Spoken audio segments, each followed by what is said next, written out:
menyiapkan amalan utama yang menjaga keluarga supaya tangguh menghadapi masa-masa yang penuh dengan ujian dan fitnah. Yes. Sudah? Yuk kita bacakan. Saya mohon izin agak lebih tenang dan agak lambat untuk menyampaikannya sehingga mudah untuk dipahami. A'udzubillahi minasyaitonirrajim. Bismillahirrahmanirrahim. وَلْيَخْشَ الَّذِينَ لَوْ تَرَكُوا مِنْ خَلْفِهِمْ ذُرِّيَّةً ضِعَافًا خَافُوا عَلَيْهِمْ فَلْيَتَّقُوا اللَّهَ وَلْيَقُولُوا قَوْلًا سَدِيدًا. Ada ayatnya? Baik. Ini jawaban langsung dari Allah ya. Dan hendaklah setiap orang tua itu merasa khawatir yang sangat. Kekhawatiran dalam Al-Quran itu dibagi dengan dua kata. Ada khauf. Yang kedua ada khasyah. Baik. Anak biasa pulang jam 12. Jam 12:04 dia belum pulang. Ibu gelisah tidak? Khawatir tidak? Itu khauf namanya. Biasanya ibu tanggal 27 bulanan lancar dari suami itu. Tanggal 30 belum ada penampakan. Khawatir tidak? Nah, itu khauf namanya. Ya, itu ada di Quran surah kedua Al-Baqarah di ayat 155. Walanabluwannakum bisyai'im minal khauf wal ju' wa naqsim minal amwal wal anfus wath thamarat. Ketika sedang ngaji begini, tiba-tiba kita mendengar suara di balik ini. Suara harimau sedang mengaum misalnya. Takut tidak? Takut yang ini sama enggak dengan takut yang dua tadi? Lebih takut atau kurang takut? Lebih takut. Keadaan kita merasa lebih takut dan merasa terancam dengan itu disebut khasyah namanya. Khasyah.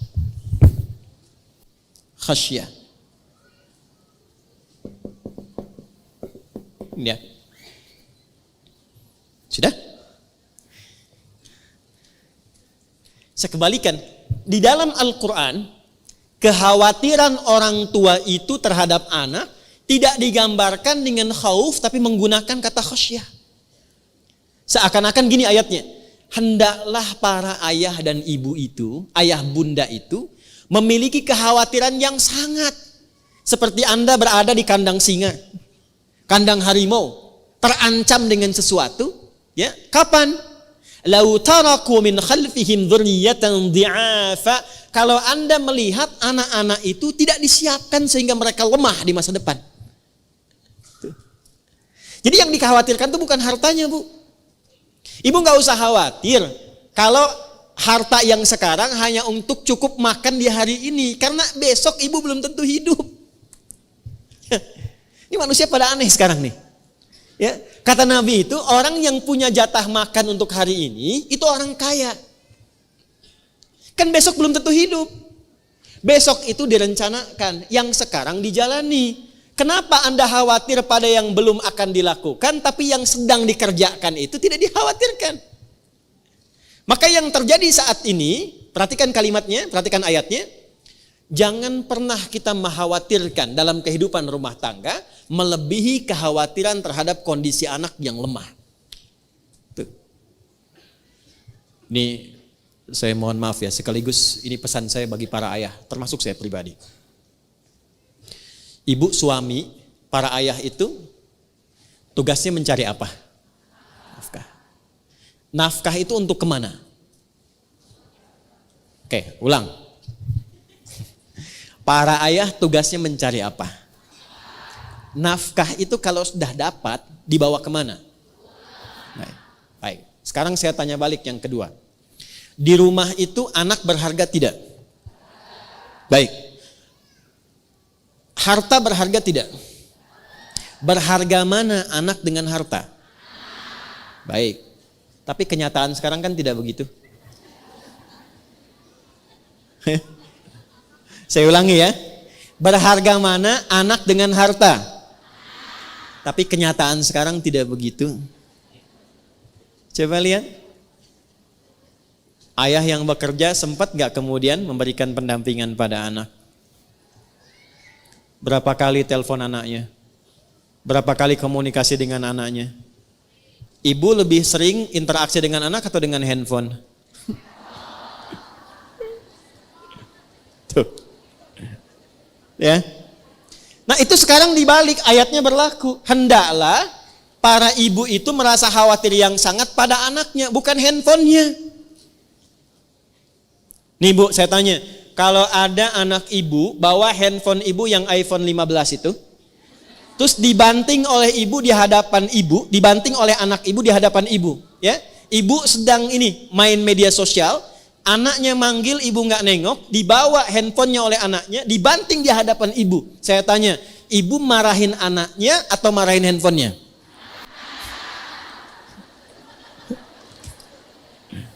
Tuh. Nah, ayat ini berlaku sekarang. Katanya Anda mencari harta itu untuk memberikan fasilitas pada anak. Sekarang Allah berikan harta, tapi Anda gunakan perhatian kepada harta melebihi anak. Oke, yang kedua. Ada seseorang punya kambing dan punya anak satu. Anaknya sakit, lantas dia bawa kambingnya ke pasar. Dia katakan, saya mau jual kambing ini Pak. Kata pembeli, kenapa dijual? Untuk biaya obat anak saya yang sakit. Kejadian kedua, ada orang punya kambing, punya anak. Lalu anaknya dibawa ke pasar, disampaikan pada penjual, saya pengen jual anak saya Pak. Kenapa? Karena kambing saya sakit. Menurut ibu, yang benar itu yang pertama atau yang kedua? Tapi realitasnya sekarang terjadi berbeda. Perhatikan. Sekarang orang tua lebih memilih untuk menuntaskan pekerjaan sosialnya dibandingkan memberi perhatian pada anaknya. Karena itu kalau ada anak tumbuh dewasa dan abai pada orang tuanya, tolong jangan salahkan mereka dulu, istighfar dulu. Istighfar. Ibu kenal Nabi Ibrahim? Ayo bilang kenal, saya pulang. Anak Nabi Ibrahim yang pertama siapa? Ismail. Saya kasih pertanyaan, kalau benar saya kasih hadiah pertama 100.000 dulu. Ya, daripada pinjam 100 kan, lebih baik ngasih.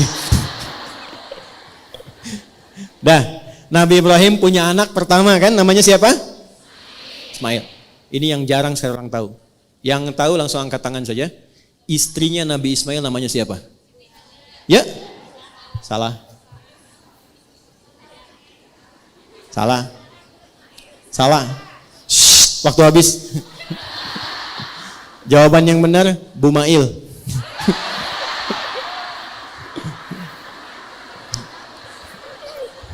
Ibu hampir Bu ya, Ibu hampir. Saya punya istri, namanya siapa? Bu Adi. Pak Eko punya istri namanya? Nabi Ismail punya istri namanya? Nah itu gampangnya begitulah. Dah, sudah. Ini Ismail.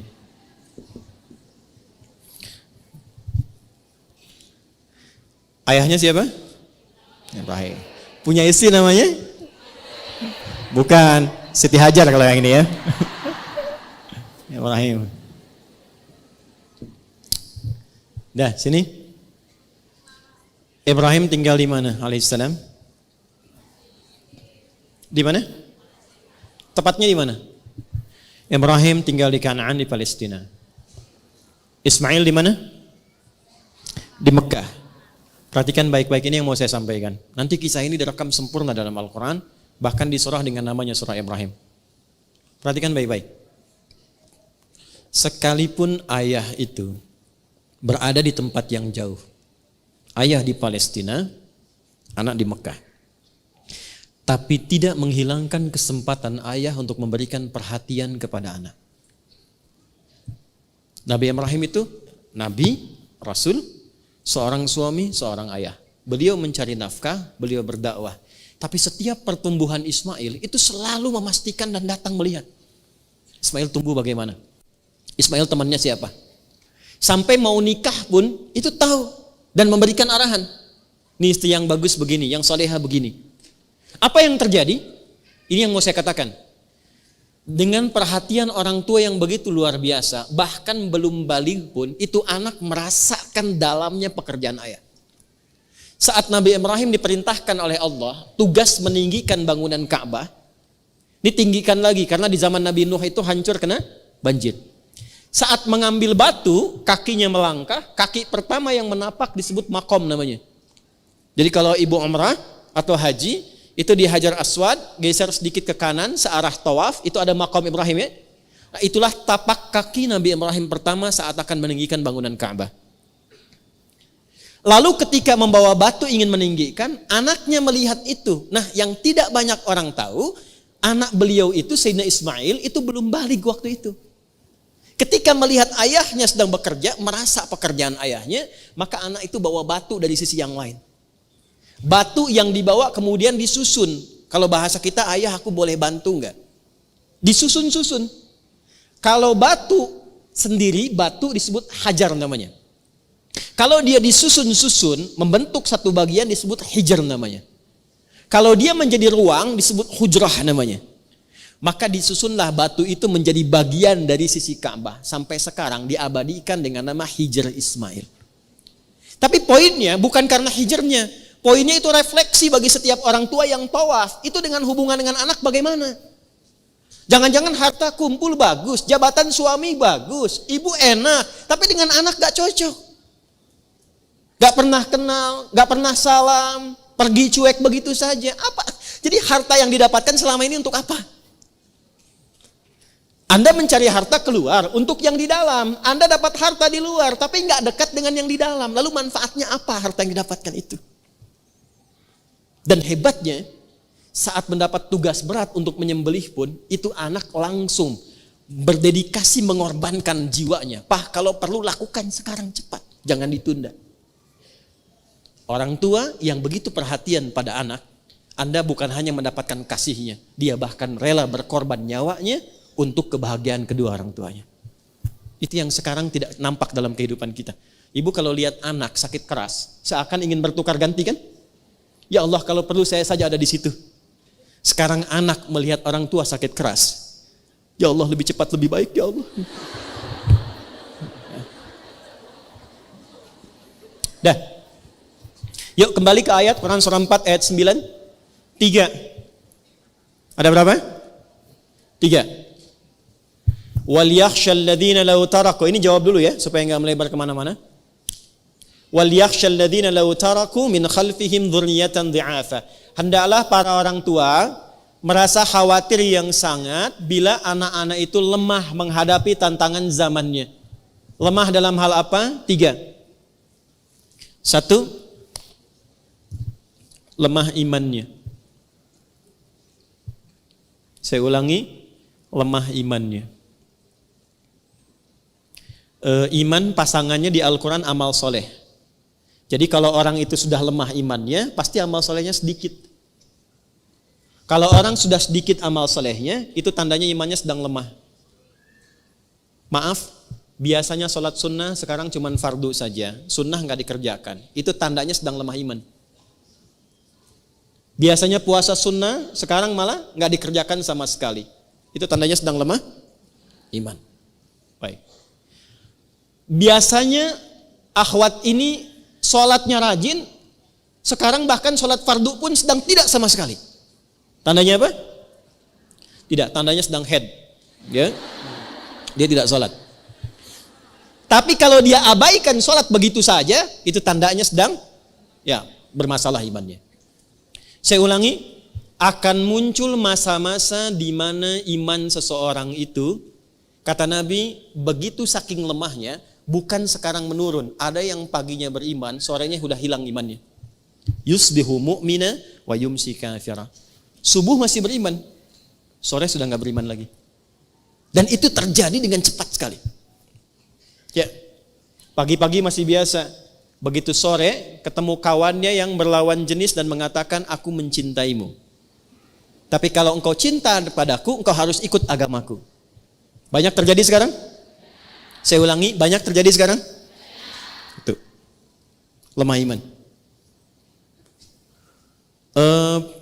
Kalau mau diterima kerja di sini silahkan.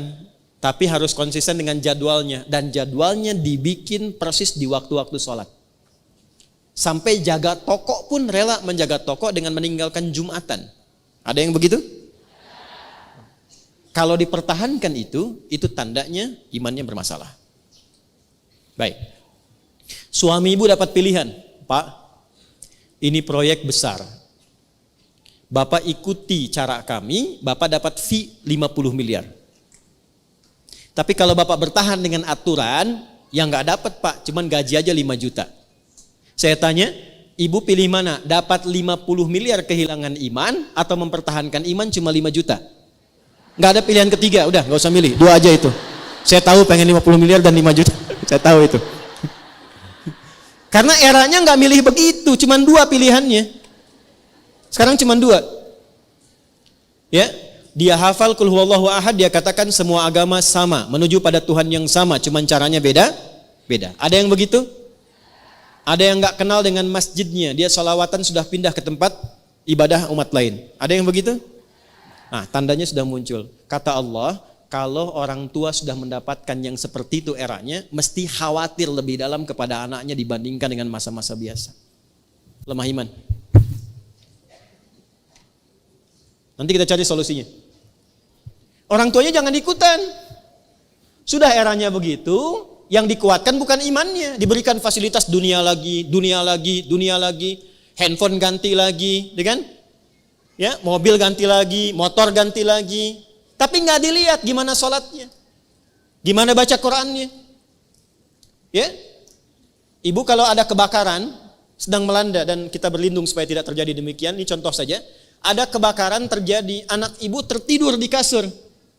Ibu apakan?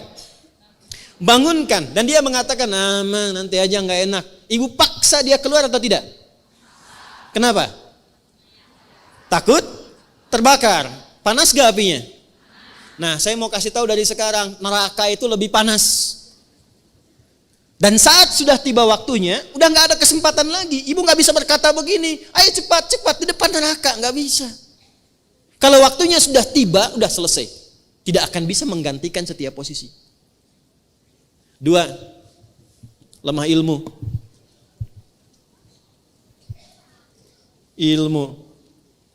Cepat. 3, lemah harta. 1 iman, 2 ilmu, 3. Jadi kalau ibu di sini bertanya bagaimana mengatasi fitnah akhir zaman, kuatkan 3 hal ini. Tapi urutannya jangan dibalik ya. Urutannya masih seperti ini. 1 apa? Iman. Yang kedua? Yang ketiga?